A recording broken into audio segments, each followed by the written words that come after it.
Well, what a warm-up. Now you've got our attention. Okay. Over 1 million people in America have HIV. 1/5 of these people do not know that they're infected, which, in my understanding, going into pharmacy, I feel like it's our responsibility to kind of monitor these drugs, what people are doing with them, how people are abusing them, and what we can do to prevent this from happening. It is important for people to be educated on sexually transmitted diseases because HIV symptoms generally don't persist until 5 to 10 years of having the virus. My name is Caitlin, and today I'm going to share information with you about this virus and more importantly about how people, mainly in Africa, are abusing the drugs used to treat HIV. South Africa is home to the world's largest HIV population.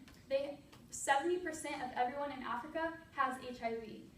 88% of children in Africa are infected with this virus. HIV, there are 2 different kinds of HIV strands. There are HIV-1, which is mostly common all over the globe. Then there's HIV-2, which is less prevalent and disease-causing. HIV-2 is also most common in Africa, which means people in Africa, they don't really contract a lot of diseases, but they still have the virus. HIV is just a general concept. It's pretty much people get infected, they get very rare diseases or they get very rare illnesses that physicians don't know how to treat or what to treat about it because they're so complex. The one thing that really caught my eye when I was doing this research is people in Africa are abusing HIV drugs. HIV drugs such as Sestiva, it's an antiviral, I don't know, okay, Joanne, you probably can say it better. But they crush up the medicine, they put it in with heroin, they put chemicals like bleach, cleaners, they put rat poison in it just so that their stomach doesn't hurt, and they smoke this. And people in Africa now are going around and like, guys, there was this big document done 3 years ago. They're intentionally contracting HIV just to get prescribed HIV medications just so that they can get high off of them. Because the HIV medication, when you don't have HIV, it acts like a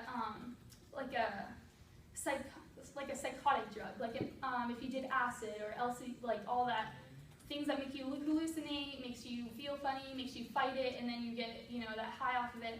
So they're going around and they're literally having sex with people. It's called bug chasing is the actual name for it. And they are going around and they are contracting the disease just to smoke what is called Nyaope. It's called Nyaope. It's been around since 2010 is when they first discovered it.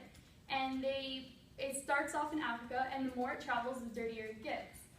This is so important, and this really shocked me because the dirtier this mixture gets, we, as humans, build resistance to medications. So now people with HIV in Africa, they're building the resistance to HIV medications, which means new strands of HIV are going to grow that we can't treat because we've already spent billions of dollars trying to treat this one strand.